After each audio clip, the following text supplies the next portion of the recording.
নমস্কার, আমার চ্যানেল ঘরকন্নড়তে সবাইকে স্বাগত জানাই। তো এই যে বৃষ্টি ভেজা সকাল, যদি বৃষ্টি হয়েছিল কাল রাতে তো দেখে খুব একটা বোঝা যাচ্ছে না, কারণ তখন 9টা-10টা বেজে গেছিলো, তো যাই জন্য খুব অনেকটাই রোদ উঠেছিল, বোঝা যাচ্ছিল না। নিচে যে গাড়িটা দেখতে পাচ্ছ ওটা হচ্ছে জলের গাড়ি, এখানে জল ভালো না, তার জন্য খাবার জল ওইভাবে ক্যাম্পারে করে আসে। তো ওটা 20 লিটারের একটা ক্যাম্পার থাকে। এদিকে বাবু ঘুমিয়ে পড়েছে, দেখো। তো নিচে শুয়েছি কারণ আমি এখন রান্নাঘরে কাজ করবো। তো চলো আজকে রান্না করে নিই তোমাদের সাথে গল্প করতে করতে। দেখে তো বুঝতেই পারছো আজকে কি রান্না হবে। তো চলো তোমরা দেখে নাও আমি কীভাবে রান্না করি।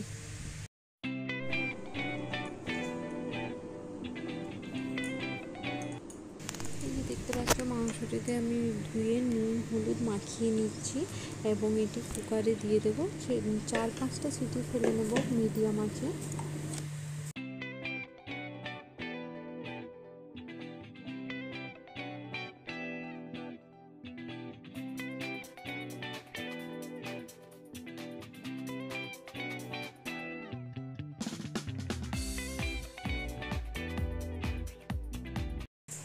এবার কড়াইতে তেল গরম করে তার মধ্যে শুকনো তেজপাতা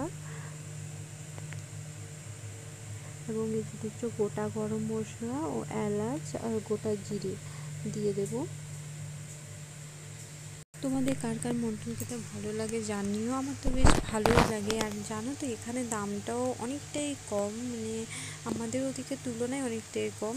এবার দেখো পেঁয়াজ কুচি করে রেখেছি, পেঁয়াজ কুচি দিয়ে দেবো, কাঁচা লঙ্কাও চিড়ে রেখেছিলাম, তো ওগুলো দিয়ে ভালো করে নাড়িয়ে নেব।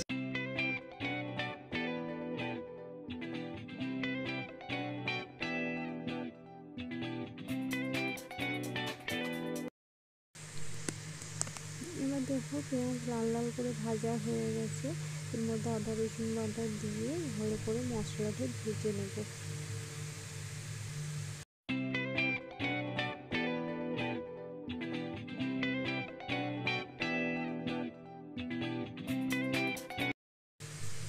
এবার এই বাটির মধ্যে আমি জিরে গুঁড়ো এবং ধনে গুঁড়ো ও কিছুটা হলুদ গুঁড়ো গুলিয়ে নিচ্ছি।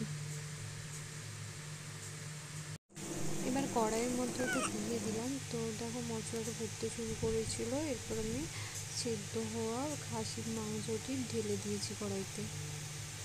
তো এটাকে ভালো করে নাড়িয়ে ঝাড়িয়ে নেব। যদিও সেদ্ধ হয়েই আছে, তাও একবার ঢাকা দিয়ে দেবো। আর আমি ভেজে রেখেছিলাম আলু, আমি আলু খেতে বেশি পছন্দ করি, মানে মাংসে আলু।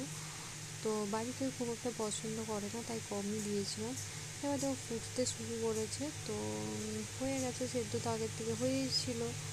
তো চলো আজকে রান্না কমপ্লিট। আজকে আর তেমন কিছু রান্না করিনি, ভাত আর এই মাংস। একটু ঢাকা দিয়ে নিলাম। তো দেখো এখান থেকে ভালো একটা কালারও বেরিয়েছে এবং ভালো একটা গন্ধও চলে এসছে। তো এবার আমার রান্না পুরোপুরি কমপ্লিট হয়ে গেছে, এবার গ্যাস অফ করে দেবো। চলো আজকের ভিডিওটি এখানেই শেষ।